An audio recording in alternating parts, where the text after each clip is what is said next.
This exclusive Eastmans.com webinar is brought to you by Eastman's Hunting Journal.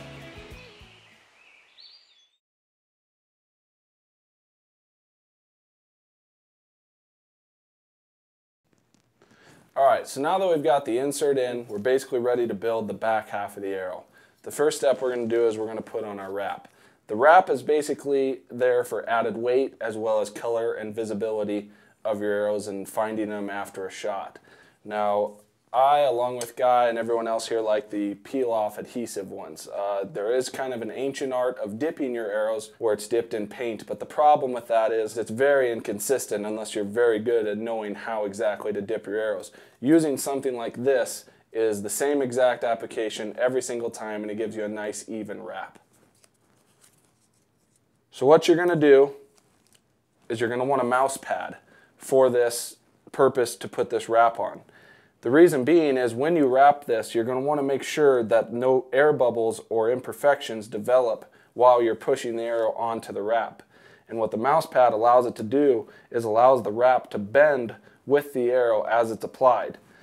So what you do is line up the back part of the arrow to where you want it to sit, apply just a little bit of pressure and roll it on there, and you can check your alignment.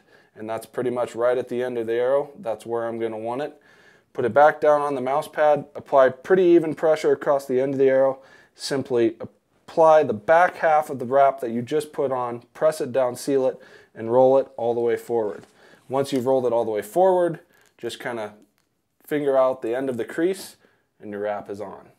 So this is the standard Blazer wrap. They developed this wrap when they developed the Blazer vanes to kind of match with the sizing. Boning makes all kinds of arrow wraps, different sizes, different colors, all different lengths, and you can really kind of narrow down your selection based on what type of vane you shoot. Some guys like really long wraps, some guys like the short ones. It's completely up to you, but definitely check out Boning because they have probably the most diverse and wide range of colors and sizes. Now that we got this wrapped, it's time to put on the fletchings.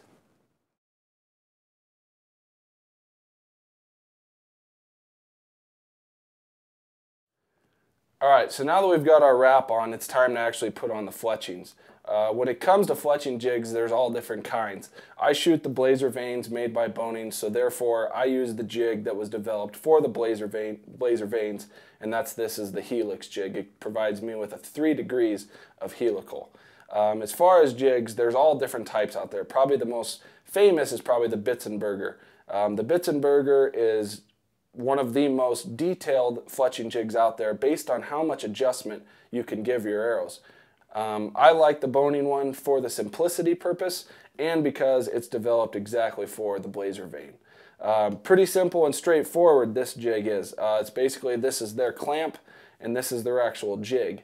To get started, what you're going to want to do is make sure that the back of your jig is lined up on the initial setting. This gives you a nice reference point, and you know that after 3 turns this is going to come back exactly to center. So you're going to want to put the arrow down firmly into the nock holder and make sure that it's pressed all the way back. What can happen is this can slide forward, and every little bit of play that has will greatly affect your vanes when you go to apply them. Once you've got this pressed back firmly in, simply place the Blazer vane inside the jig. And I like to hold the vane on the back side to make sure that it pulls all the way tight. Take your glue, start at the back, and apply just an even bead all the way to the front of the arrow. Once you've got that applied, you're basically going to put the jig back on and press down.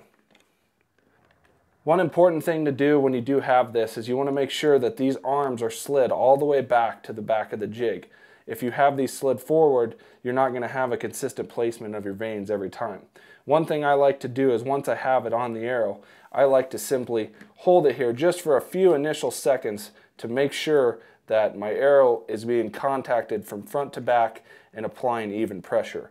Once it's there, I can basically just let it sit. I usually like to let mine sit a couple minutes before I move on to the next vane.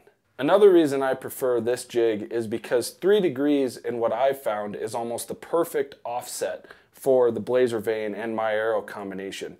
The simplest way to explain helical is like rifling out of a gun barrel. It's going to stabilize the bullet, or in this case the arrow, that much more because of the rate at which it turns down the barrel and as this turns out of the bow. There is some drawbacks. The more helical you put on there, the more drag is being created, which also means there's noise associated with it. So if you're putting arrows together that have a 6, 7 degree helical, while your arrow flight is going to be incredible and your broadhead stabilization will be exactly what you want, the downside is that you're going to hear the drag. And another thing that helical does is, because of the stabilization and because of the drag it's creating, it does create a slower arrow. Now, it's not a lot, but it is noticeable.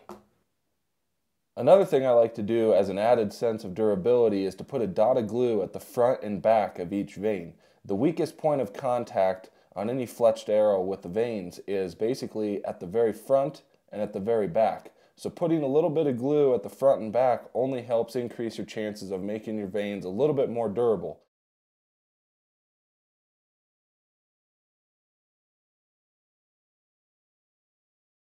Alright, now that we've got our arrow completely fletched, it's time to spin test it. And spin testing is so important because you want to make sure that your arrow is going to fly true and give you the accuracy and the grouping that you're going to want out of your bow setup. So spin testing each arrow will ensure that you can visibly see that those arrows are mirror images of each other throughout the entire build process.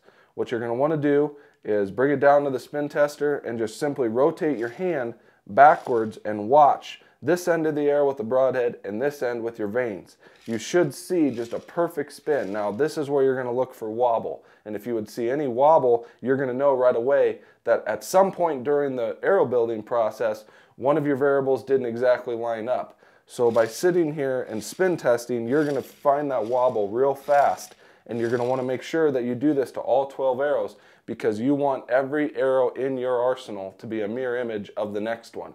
So when you actually do head to the range, or you go start shooting before the season, you can know that all 12 arrows are almost identical copies of each other, and they're all going to fly true the exact same way.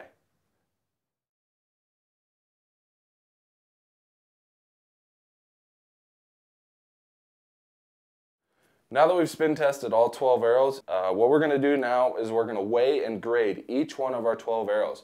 All you need is a simple arrow scale. This is a nice digital one that I found at a sporting goods store probably a couple years back, and I really haven't found a need for a better one. So turn on the scale, put on this arrow cradle, and you're going to tear it out to make sure that that's not included in the grain weight. And once you have it set to 0, pretty much just go about to the center of the arrow, the balance point, and you're going to know real quick where that's at. And there you can see that it weighs 457.4 grains.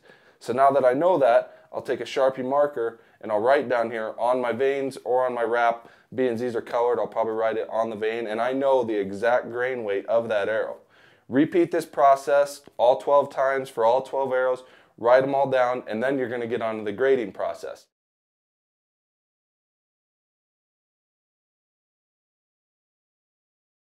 The grading process is something that not everyone does, but it's kind of vital if you really want to know how your bow setup is working and tuning. What you're going to want to do is, on a grading scale, you can go through, calculate the front of center, calculate the grain weight, and then you can use a numbering process, you can use a lettering process. Either way, what you want to do is mark your arrows so you know that this is my #1 arrow. When it comes to the process throughout building, 1 through 5 are perfect. They all weigh 457.4 grains. They all have a front of center of 10.2%. They're mere copies of each other. So those are going to be your 1 through 5 arrows.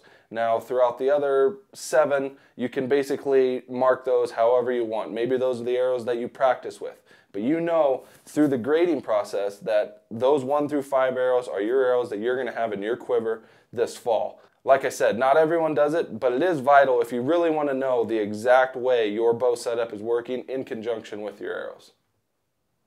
Now that we've weighed and spin tested each of our 12 arrows, we're pretty much done with the arrow building process. The only thing we have left to do is to go shoot them. Bear in mind that our process may be a little bit different than others, but this was basically just to give you 10 easy steps to arrow building. You'll find across the board that people may have a little bit different ways that they do things, but this is just a basic way to give you 10 simple steps on how to build an arrow.